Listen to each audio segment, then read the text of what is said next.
Hang on. Hello, everyone, and welcome to another edition of What Drives You. I am your co host, Stan Windhorn, and with me, as always, is my good buddy and co host, Carl Bauer. Carl, today's going to be a little bit different kind of episode. Very different, Stan, very different. We're going to talk about, and ironically, I didn't even think of this till this very moment. Our topic for today is a little bit more of we try and encourage and educate and entertain on this channel. This is going to be more about maybe some encouragement, maybe some education, but I Well, am and a little bit of what currently, drives me crazy. yeah, some of that drives you crazy too. But the ironic thing, Stan, guess where I am today? I'm in Utah, right just a few feet from where the Charlie Kirk uh, assassination and tragedy happened. So Yeah. Well, I can't say that I was a fan, and it wasn't necessarily his message. I just never really paid that much attention. I've seen a few videos of him prior to his shooting. I could tell that he was uh, very good at debate, very good at making his point, and pretty much putting his verbal opponents in their place. I wasn't all that educated on his politics or his religious views or anything like that, but I can tell now that this has happened that he was, very conservative. But anyway, what? Go ahead. You know him better than I do. Why don't you talk about it a little bit?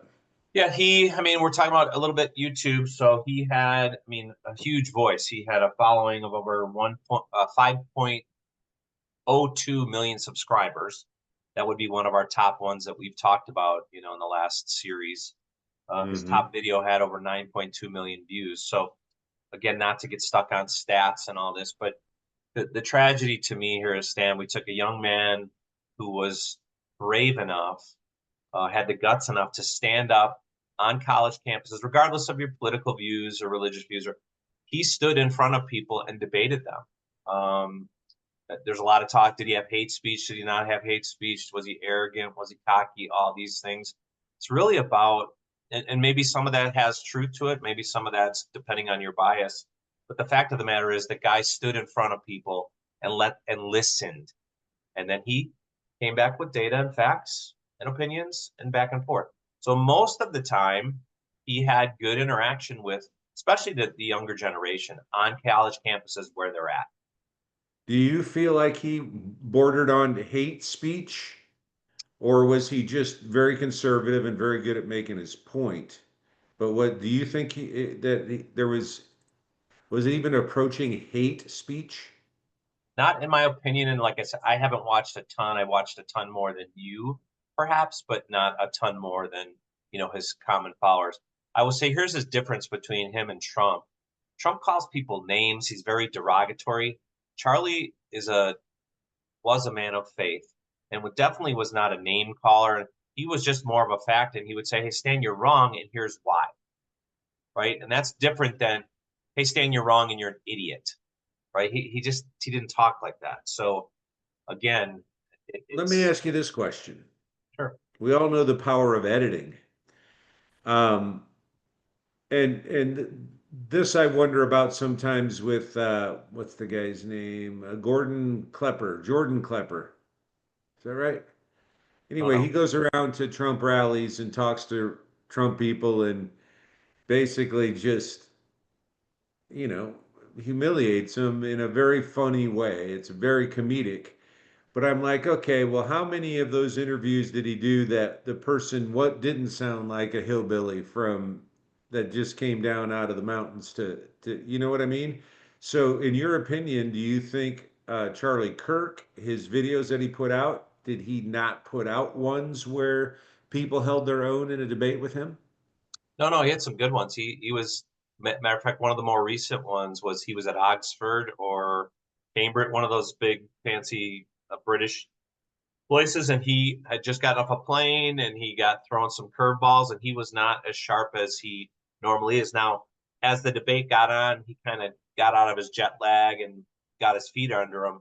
He was definitely his competent self, but to think that he went to just a year or two of junior college. And I mean, the guy was an encyclopedia. He was just a very, very smart guy. Yeah. And again, it's more again, again, Stan. I keep saying again. I think the part of this that disturbs us both, and I think you and I both agree on this, is that it's just the violence and the waste of a Yeah. human life in front of thousands of people that now we've got to see this image over and over, just like Kennedy and just like Martin Yeah. Luther King and all this stuff. Except I feel like it's been a month or a year already of this stuff, and it was actually just last week. So that's to me the sadness and power of Yeah. social media and the and you know just you can't get it out of your head. Well, I've got a couple thoughts along those lines. First of all, there is absolutely no excuse for violence of any kind like this. Political violence. We should, I mean, this country was founded on the basic principle that everybody can speak their mind and it shouldn't go into violence. Um, I think it's deplorable. Obviously, I mean, maybe it's not obvious, but anybody who does this kind of violence, uh, did you hear there's like been 100 school shootings already in just this year in 2025? I mean, it's ridiculous.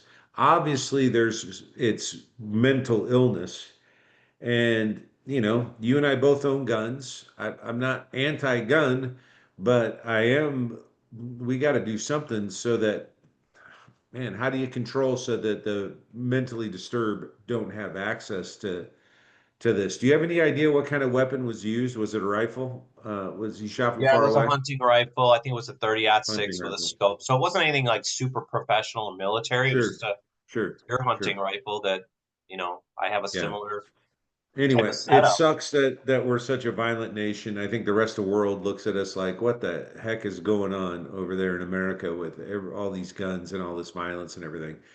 But, the name of our show is What Drives You. And I'd like to tell you what has been driving me crazy since the tragedy of this gentleman being shot. And that is how both sides, not one side, both sides are weaponizing it. Both sides are just exasperating the whole problem and creating more hate speech. Both sides. In fact, I don't do much on Facebook, but I had to get on there for a little something today, and there was somebody who I think they might have been a friend from high school. And, you and I think differently politically on a lot of stuff. So I would say this person is more thinks like I do than you do, but the crap she was putting on there and the hate stuff and the jokes about this tragedy, I'm like, that's it, man. I just unfriended her. Um, but it's happening on both sides. You see it all over it. The right is blaming the left is blaming the right. It's just what breaks my heart about this whole thing. It is yet another thing that is dividing this country, and I think that sucks. Yeah, and it's interesting. And I was thinking about it yesterday, Stan, when we talked. We've been talking for a couple days about doing an episode on this. My my question for you and for everyone, our audience, the world, is how come when somebody like this gets shot, who's trying to speak truth, whether it's his truth or a political party, trying to speak truth, trying to help people, trying to get people to change, he gets assassinated. There's no riots, there's no burning, there's no looting. This really came to me. This isn't a because I think it's happened on both sides, but you have something like that happened in Minnesota a few months ago. This other couple that this judge and her husband who get murdered again. No rioting there. It boggles my mind how some things ignite these bigger riots and events, and then the other Mm. ones are just like we're sad about it, but and I'm not saying there should be. I'm glad there wasn't, but I'm saying it's just confusing to me. That's all. Yeah, I don't know. I don't know if I want to touch that one. Um, I will touch on something though, because you are a Donald Trump supporter and fan. No, no, Um, I no, am no. not. Voted for him. Voted for him. Anyway, this is another thing that drives me crazy. I have no problem. First of all, I have many friends who are conservative, you're being one of them. Many people that I love dearly that think differently than me politically. But I am not shy about saying that I have never been a Donald Trump fan. I think he's a despicable human being, and I'd just like to point out again that he was on the White House lawn and a reporter asked him, because I guess he was friends with Charlie Kirk, and he goes, "This is such a tragedy that this happened to your friend. How do you feel about it just from a personal level that you lost a friend like this?" And you want to know what Trump said? Hmm. Do you see the construction people over here? They're going to build the new ballroom that I'm building. It's been 150 years we've wanted a ballroom in the White House. He completely dismissed Charlie Kirk and started talking about his damn ballroom that he's building in the White House. And I'm only pointing that out because he's just a dis. I'm sorry. That drives me crazy. How can anybody, especially the person who's running this country, not have the diplomacy to answer a question like that with some heartfelt um, sentiments, and also try to use this moment to bring the country together instead of ripping it apart. At least he didn't go off and start telling people to go do stuff about it, but he completely blew it off. This is fact. It's on the news, and it was I didn't his see it, and I reporters don't know. asking him the question. I That didn't drives see me that. crazy. Well, it would. And I didn't see that one, and I don't know if that's back to your earlier point, power of editing or not. Um, No, no, stop with that. It's not. It was on Fox. It was a Fox reporter who asked him. So stop. It wasn't edited. It wasn't fake news. It's the truth. okay. And that was Well, his response to this tragedy of this gentleman, this smart, dedicated human being who had his opinions and worked for the cause he did. And all he could talk about was how he's building a ballroom. It's despicable. oh boy, I wish I was perfect, Stanley. I wish I was perfect. Well, that's nothing against you. No, I know. We all make mistakes. I'm sure he's exhausted ad nauseum of talking about it, and I'm sure he's also. I mean, it's a tragic loss you cannot undo. There's a couple things in life, Stan, that you can't undo, and that's just one of them, right? That you just there's no like you could steal money from someone, you could take the car, you could beat them up. You just cannot. Once a life is gone, it's extinguished. It's just over. Yeah. There's nothing. It's super sad. And I'm really sorry. I don't know if this is a positive or a negative, but it brought him more to my attention, and I'm sure it brought him to many more people's attention, and maybe more people are now listening to what his messages were. Uh,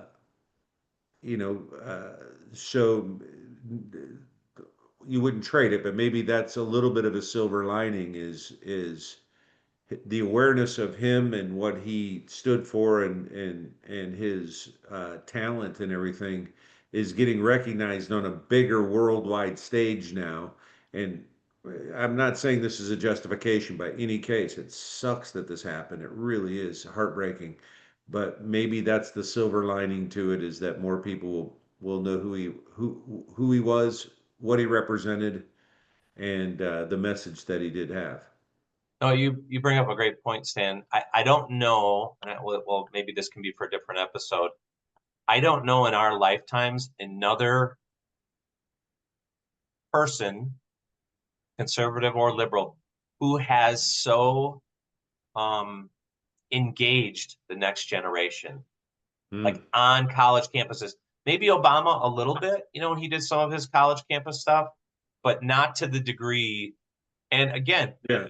he Well, got. and Obama's college kids are not college kids anymore. They're pretty grown up now. So, I mean, you know, when I'm talking about when Obama was coming up in the ranks and he did some sure. speaking tours on campuses, Yeah, yeah, yeah. his was less a dialogue or debate. It was more of a speaking engagement. But So what's think your thought on this? Do you think there'll be somebody else on either side of the political conversation. And yeah, it should be a conversation on either side. Do you think this is going to deter other people who on either side from going out and talking to the young people and trying to make some sense of the world? I think it could, because I mean, if you think about speaking your truth and in debate or in conversation and being at risk like that,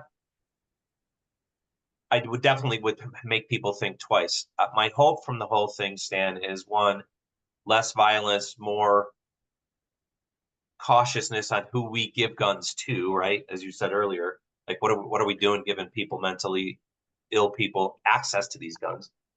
But the other thing is, if it does rise up some young people to speak their minds in a conversational, professional, uh, point counterpoint type of setting, just they gotta have to be more cognizant of security, right? Because I think that one, even though there was security right there, Stan, they knew that he was going there for a couple of days. I mean, come on, goodness gracious, put one good guy up on the roof to oversee this. Like, what are we thinking? Yeah. How far away was this? How far away was the shooter? About 200 yards. That's a pretty, I mean, that's security's probably inside for a guy like him. He's not the president or anything like that. He's got to probably provide his own security. You would think a 200-yard perimeter would be fairly safe, Yeah, but yeah, it just sucks. it's definitely a tragedy. So Yep. again, Mr. Kirk and Kirk family, you're in my prayers and thoughts. Yeah, absolutely. I hope we take away that, right or wrong, agree, disagree, hate, love, this type of violence is just uncalled for. Yeah, I'm going to finish everything I have to say on this subject with just a plea to everyone. We're Americans. We are brothers and sisters. We don't have to agree on every single thing to be able to coexist and get along. Stop with this division and stop with the violence and the hate talk.